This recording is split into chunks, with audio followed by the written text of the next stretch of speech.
చందన్పూర్ అనే గ్రామంలో రింకు తన అమ్మ నాన్నతో జీవించేవాడు. తనిప్పుడు తన 5th స్టాండర్డ్ స్టడీస్ ని కంప్లీట్ చేసుకున్నాడు. ఇప్పుడు తనకి పెద్ద స్కూల్లో అడ్మిషన్ ఇప్పించాలి. పరీష్ దగ్గర అంత డబ్బులు లేవు కొడుకుని ఒక పెద్ద స్కూల్లో జాయిన్ చేయడానికి. బాబు రింకు, నేను నిన్ను మంచి స్కూల్లోనే చదివించాలనుకుంటున్నాను, కానీ ఇప్పుడు నా దగ్గర అన్ని డబ్బులు అయితే లేవు నీకు అడ్మిషన్ చేయించడానికి. అది విని రింకు చాలా బాధపడ్డాడు. మాల్తి ఇలా అంటుంది, అరే ఏంటండి, మన ముద్దు బిడ్డని మీరు బాధ పెడుతున్నారు. నేను నా కొడుకుని ఏడిపించాలని ఎందుకు అనుకుంటాను, కానీ నిజమైతే ఇదే, మన దగ్గర అయితే ప్రస్తుతం డబ్బులైతే లేవు. అందుకే నేను ఇతనికి అబద్ధపు హామీలు ఇచ్చి మోసం చేయలేను. అది నాకు కూడా తెలుసు, కానీ మన బిడ్డ యొక్క ఫ్యూచర్ కోసం మనం ఏమైనా చెయ్యాలండి. మీరు నా యొక్క ఆరాన్ని జమీందార్ దగ్గర తాకట్టు పెట్టి డబ్బులు తీసుకురండి. తరీష్ బాధపడుతూ తను చెప్పిన మాటకి సరే అన్నాడు. మరియు తన దగ్గర హారం యొక్క బాక్స్ తీసుకుని అక్కడి నుంచి జమీందార్ దగ్గరికి వెళ్ళాడు. జమీందార్ గారు, నాకు కొంచెం డబ్బులు అవసరం ఉంది. అలా అంటూ పరీష్ విషయమంతా చెప్పాడు. మరియు జమీందార్ ఇలా అన్నాడు, డబ్బులైతే దొరుకుతాయి, కానీ నేను ఏది తాకట్టు పెట్టుకోకుండా నా తమ్ముడికి కూడా డబ్బులు ఇవ్వను కదా. తెలుసు జమీందార్ గారు, అందుకే మా ఆవిడ తన హారాన్ని తాకట్టు కోసం పంపింది. అలా అంటూ పరీష్ బాక్స్ తెరచి చూపించాడు. అందులో మాల్తి యొక్క హారం ఉంది. అది చూసి జమీందార్ సంతోషంతో ఇలా అంటాడు, సరే, మరి నువ్వు ఈ హారాన్ని నా దగ్గరే ఉంచు, నేను నీకు డబ్బులు ఇచ్చేస్తాను. అలా అంటూ జమీందార్ రింకు యొక్క అడ్మిషన్ కోసం డబ్బులు ఇచ్చాడు మరియు హారాన్ని తన దగ్గరే పెట్టుకున్నాడు. మరుసటి రోజు పరేష్ రింకుని తనకిష్టమైన స్కూల్లో అడ్మిషన్ చేశాడు మరియు తను సంతోషంగా స్కూల్కి వెళ్ళాడు. 3 నెలలు వాళ్ళు కొంచెం డబ్బులు పోగేసి మాల్తి యొక్క హారాన్ని తీసుకురావడానికి జమీందారి దగ్గరికి వెళ్ళాడు. జమీందార్ గారు, ఇదిగోండి మీ డబ్బులు. ఇప్పుడు మరి మీరు నేను పెట్టిన ఆ హారాన్ని నాకు వెనక్కి ఇచ్చేయండి. అది విని జమీందారు ఆశ్చర్యంగా చూడడం ప్రారంభించాడు. ఇలా అన్నాడు, అరే ఎవరు నువ్వు? ఇంకా ఏ హారం? అయ్యో, మా అబ్బాయి అడ్మిషన్ కోసం డబ్బులు కావాలంటే నేను మీ తాకట్టు పెట్టేప్పుడు హారం ఇచ్చా కదా. లేదు, నాకు అలా ఏం గుర్తులేదు. నీ దగ్గర దానికి సంబంధించి రసీదు ఉందా ఏమైనా? లేదు, మీరు నాకు ఏ రసీదు ఇవ్వలేదు.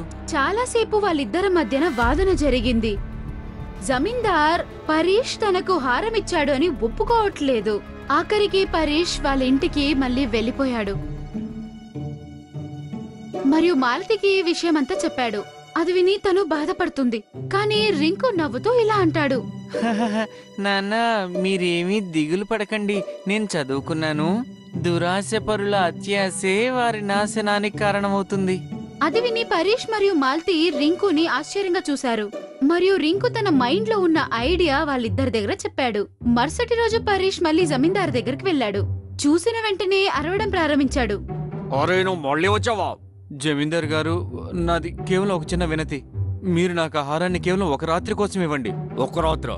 అరే, ఒక్క రాత్రిలో నువ్వు ఏం చేయగలుగుతావు ఆహారంతో? లేదు జమీందార్ గారు, మీరు కేవలం నాకు ఒక్క రాత్రి కోసం ఆహారాన్ని ఇస్తే అప్పుడు నాకు అది దాంతో ఇంకో హారం వస్తుంది. అది విని జమీందార్ షాక్ అయ్యాడు.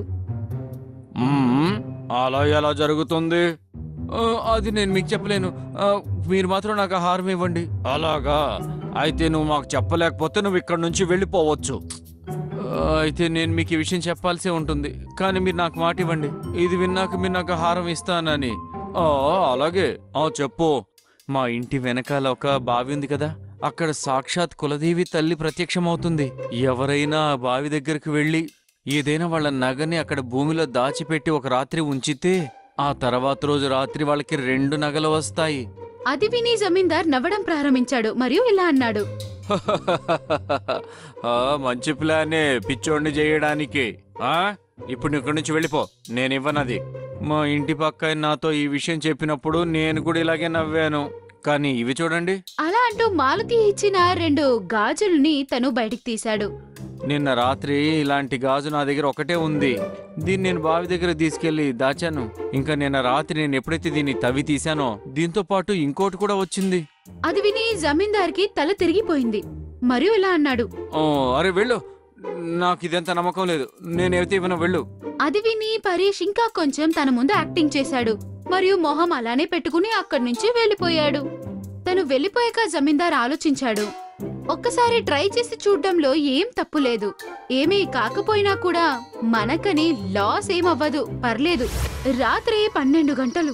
రింకు మరియు వాళ్ళ అమ్మా నాన్న పొదర్లో దాక్కొని జమీందారు కోసం వాళ్ళు వెయిట్ చేస్తూ ఉన్నారు. 30 నిమిషాల తర్వాత ఆ హారం యొక్క డబ్బా తీసుకుని తను బావి దగ్గరకొచ్చాడు మరియు చేయిలు జోడించి ఇలా అన్నాడు. అమ్మా కులదేవి తల్లి, నువ్వు ఒకవేళ ఇక్కడ నిజంగా ఉంటే నువ్వు నాకేదైనా ప్రమాణం ఇవ్వు. అది విని మాల్తి గట్టిగా ఇలా అంటుంది.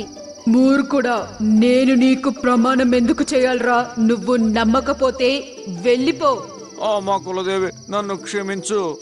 నేనేమనుకున్నానంటే ఇది అబద్ధము అని, కానీ ఇప్పుడు నాకు నమ్మకం కుదిరింది. నేను ఈ హారాన్ని ఇప్పుడు నీ దగ్గర పెట్టి వెళ్తున్నాను. నువ్వు దీన్ని రేపు రాత్రి కల్లా 2 చేయాలమ్మా. తథాస్తు. అది విని తను సంతోషించాడు మరియు అక్కడ మన్ను లోడి దాంట్లో బాక్స్ పెట్టి మూసేశాడు. మట్టిని ఫుల్గా మూసేసి తను చేయిలు జోడించి ఇలా అన్నాడు. అమ్మా కులదేవి, నేను ఈ హారాన్ని నీ పాదాల దగ్గర పెట్టి వెళ్తున్నా. నువ్వు దీన్ని దయచేసి రేపు రాత్రి కల్లా 2 చేసేయి.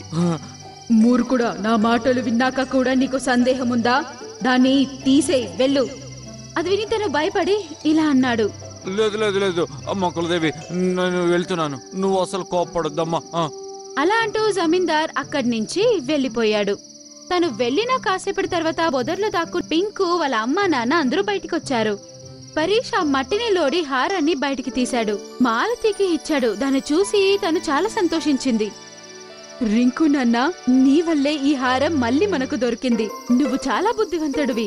ఇంకోవైపు జమీందార్ తన బెడ్ మీద పడుకుని ఆ రాత్రి గడిచిపోవడానికి వెయిట్ చేస్తూ ఉన్నాడు. మరుసటి రోజు రాత్రి సరిగ్గా 12 గంటలకి మళ్ళీ బావి దగ్గరికి వెళ్ళాడు. జయ హో కులదేవి తల్లి, జయ హో. అలా అంటూ తను పని ప్రారంభించాడు. చాలా లోతుగా తవ్వాక కూడా తనకు తన యొక్క హారం కనబడలేదు. అమ్మా కులదేవి తల్లి, నువ్వు ఎక్కడున్నావు?